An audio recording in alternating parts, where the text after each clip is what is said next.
Hi, everybody. I'm going to read chapter 17 in Hatchet to you. Feel free to read along and then don't forget to answer the questions on the Google form in Schoology when you're done. All right, here it goes. Chapter 17. He turned back to his campsite and looked to the wreckage. He had a lot to do. Rebuild his shelter, get a new fire going, find some food, or get ready to find some food, make weapons, and he had to work slowly because his ribs hurt. First things first. He tried to find some dry grass and twigs, then peeled bark from a nearby birch to shred into a fire nest. He worked slowly, but even so, with his new skill, he had a fire going in less than an hour. The flames cut the cool, damp morning, crackled, and did much to bring his spirits up, not to mention chasing away the incessant mosquitoes. With the fire going, he searched for dry wood. The rain had driven water into virtually all the wood he could find, and at last located some in a thick evergreen where the top branches had covered the lower dead ones, keeping them dry. He had great difficulty breaking them, not being able to pull much with his arm or chest muscles, but finally got enough to keep the fire going all day and into the night. With that, he rested a bit, eased his chest, and then set about getting shelter squared away. Much of the wood from his original wall was still nearby, and up and back of the ridge he actually found a major section of the weave still intact.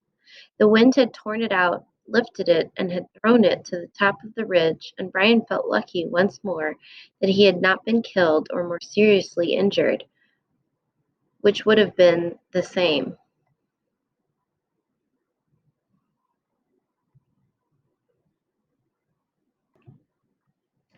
Blown sideways. The ground was so littered with limbs and tree tops sticking every which way that it was hard to get through.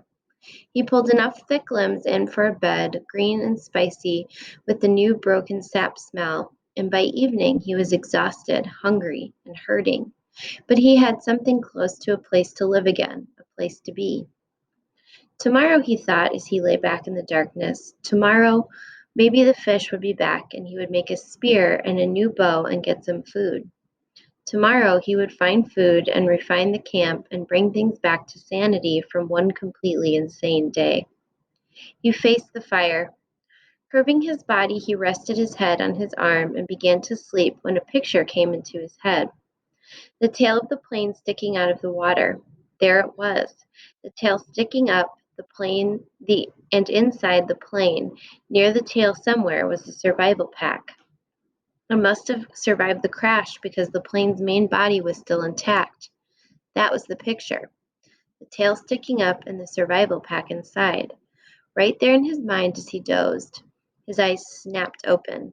If he could get at that pack, he thought, oh, if I could get at that pack. It probably had food and knives and matches. It might have a sleeping bag. It might have fishing gear. Oh, it must have so many wonderful things. If I could get at that pack and just get some of those things, I would be rich. So rich if I could get at the pack. Tomorrow. He watched the flames and smiled. Tomorrow I'll see. All things come tomorrow. He slept deep and down with only the picture of the plane tail sticking up in his mind and healing his sleep. In the morning, he rolled out of bed before true light in the gray dawn. He built up the fire and found more wood for the day, feeling almost chipper because his ribs were much better now.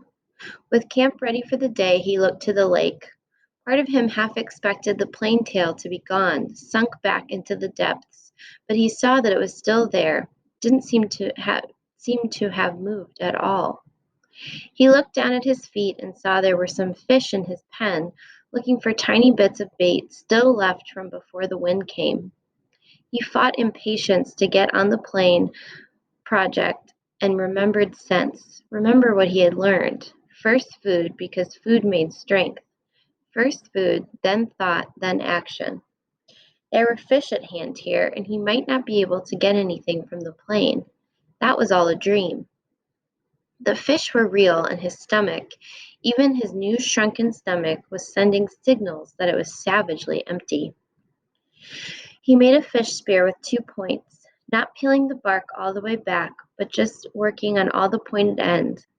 It took him an hour or so, and all the time he worked, he sat looking at the tail of the plane sticking up in the air, his hands working on the spear, his mind working on the problem of the plane. When the spear was done, although still crude, he jammed a wedge between the points to spread them apart and went to the fish pond. There were not clouds of fish, but at least 10, and he picked one of the larger ones, a round fish almost 6 inches long, and put the spear point in the water, held it, then thrust with a flicking motion of his wrist when the fish was just about above the point. The fish was pinned neatly, and he took 2 more of the same ease, then carried all 3 back up to the fire. He had a fish board now, a piece of wood he had flattened with the hatchet that leaned up by the fire for cooking fish, so he didn't have to hold a stick all the time. He put the 3 fish on the board, pushed sharpened pegs through their tails into cracks on the cooking board, and propped it next to the reddest part of the coals. In moments, the fish were hissing and cooking with the heat as soon as they were done. Or when he could stand the smell no longer, he picked the steaming meat from under the loosened skin and ate it. The fish did not fill him, did not even come close. Fish meat was too light for that, but they gave him strength, and he could feel it moving into his arms and legs, and he began to work on the plane project. While making the spear, he had decided that he would have to what he would have to do is make a raft and paddle the raft to the plane and tie it there for a working base. Somehow he would have to get into the tail inside the plane, rip or cut his way in, and however he did it, he would need an operating base of some kind, a raft, which he found ruefully was much easier said than done. Ruefully is a way to say like regretfully. There was plenty of logs around. The shore was littered with driftwood, new and old, tossed up and scattered by the tornado, and it was a simple matter to find 4 of them about the same length and pull them together. Keeping them together was the problem. Without rope or cross pieces and nails, the logs just rolled and separated. He tried wedging them together, crossing them over each other. Nothing seemed to work, and he needed a stable platform to get the job done. It was becoming frustrating, and he had a momentary loss of temper, as he would have done in the past when he was the other person. So I think here when he's talking about getting frustrated and becoming the other person, he's kind of talking about who he was before the crash and before he learned how to survive. At that point, he sat back on the beach and studied the problem again. Sense. He had to use his sense. That's all it took to solve problems. Just sense. It came then. The logs he had selected were smooth and round and had no limbs. What he needed were logs with limbs sticking out. Then he could cross the limbs off one log over the limbs of another and weave them together as he had done his wall, the food shelf cover, and the fish gate. He scanned the area above the beach and found 4 dry treetops that had been broken off by the storm. These had limbs, and he dragged them down to his work area at the water's edge and fitted them together. It took most of the day.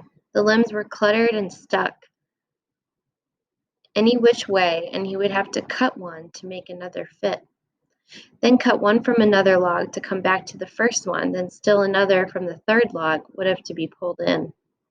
But at last, in the late afternoon, he was done, and the raft, which he called Brush Pile, one for its looks, hung together even as he pulled it into the water off the beach.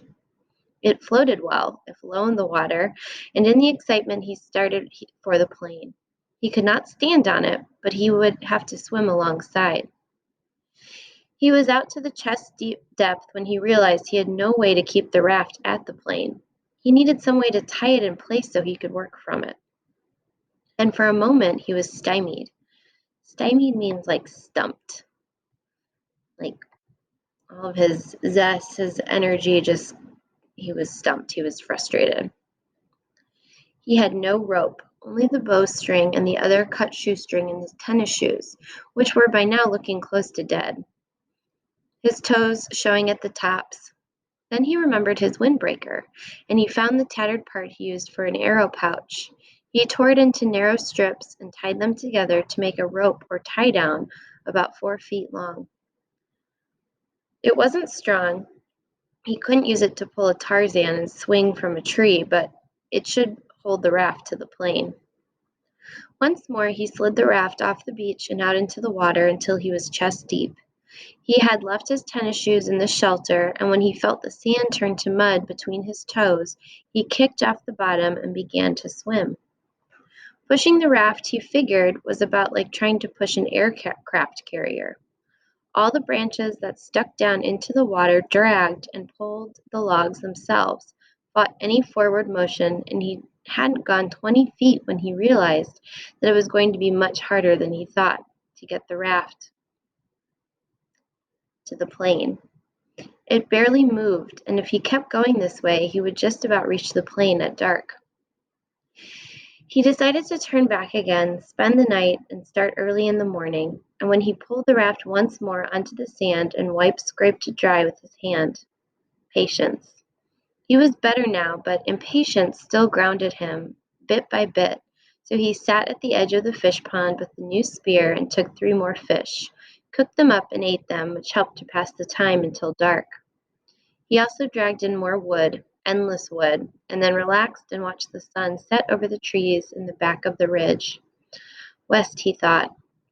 Watching the sun set in the west, and that way was north where his father was, and that way east, and that way south, and somewhere to the south and east his mother would be. The news would be on the television. He could visualize more easily his mother doing things than his father, because he had never been to where his father lived now. Visualize, we used to do visualizations in class, but that just means to imagine or picture in your head. He knew everything about how his mother lived. She would have this small television on the kitchen counter on and would be watching the news and talking about how awful it was in South Africa or how cute the baby in the commercial looked, talking and making sounds, cooking sounds. He jerked his mind back to the lake. There was a great beauty here. Almost unbelievable beauty. The sun exploded the sky, just blew it up with the setting color, and the color came down into the water of the lake, lit the trees. Amazing beauty, and he wished he could share it with somebody and say, "Look there, and over there, and see that?" But even alone, it was beautiful, and he fed the fire to cut the night chill. There it is again, he thought, that late summer chill to the air, the smell of fall. He went to sleep thinking a kind of reverse question. He did not know if he would ever get out of this, could not see how it would be, but if he did somehow get home and go back to living the way he had lived, would it be just the opposite? Would he be sitting watching television and suddenly think about the sunset up in the back of the ridge and wonder how the color looked in the lake? Sleep. So he's kind of wondering if he ever makes it home. Is he going to miss where he's at now the way that he misses being home? That kind of shows me that he's pretty comfortable and kind of doing okay where he's at. In the morning, the chill was more pronounced, and he could see tiny wisps of vapor from his breath. Vapor is like mist or steam, like when you can see your breath when it's cold out.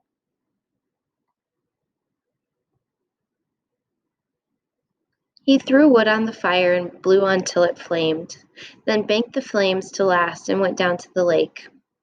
Perhaps because the air was so cool, the water felt warm as he waded in. He made sure the hatchet was still at his belt and the raft still held together, then set out pushing the raft and kick swimming toward the tail of the plane. As before, it was very hard going. Once an eddy of breeze came up against him and seemed to be standing still, and by the time he was close enough to the tail to see the rivets in the aluminum he had pushed and kicked for over 2 hours, was nearly exhausted, and wished he had taken some time to get fish or two and have breakfast. He was also wrinkled as a prune and ready for a break. The tail looked much larger than he got next to it when he got next to it, with a major part of the vertical stabilizer showing. So that's kind of the little part at the end of the tail that sticks out, and it just keeps the plane from going back and forth. And perhaps half of the elevators. Only a short piece of the top of the fuselage and the plane's body toward the tail was out of the water, just a curve of aluminum, and at first he could see no place to tie the raft. He pulled himself along the elevators to the end, and there he found a gap that went in up by the hinges where he could feed his rope through. With the raft secure, he climbed on top of it and lay on his back for 15 minutes, resting and letting the sun warm him. The job, he thought, looked impossible. To have any chance of success, he would have to be strong when he started. Somehow he had to get inside the plane. All the openings, even the small rear cargo hatch, were underwater, so he couldn't get at them without diving and coming up inside the plane, where he would be trapped. I'm also thinking about who else is in the plane. The pilot is still stuck in there. He shuddered at the thought and then remembered what was in front of the plane. Down in the bottom of the lake, still trapped in the seat, the body of the pilot. Sitting there in the water, Brian could see him, the big man with his hair waving up in the current, his eyes open. Stop, he thought. Stop now. Stop that thinking. He was nearly at the point of swimming back to shore and forgetting the whole thing, but the image of the survival pack kept him. If he could get it out of the plane, or if he could just get into it and pull something out, a candy bar, even that, just a candy bar, it would be worth it. But how to get at that inside of the plane? He rolled off the raft and pulled himself around the plane. No openings. 3 times he put his face in the murky water and opened his eyes and looked down. The water was murky, but he could see perhaps 6 feet, and there was no obvious way to get into the plane. He was blocked. That is the end of chapter 17. Please be sure to answer the questions on the Google form in Schoology so you can get credit. All right. I will see you guys when you read chapter 18.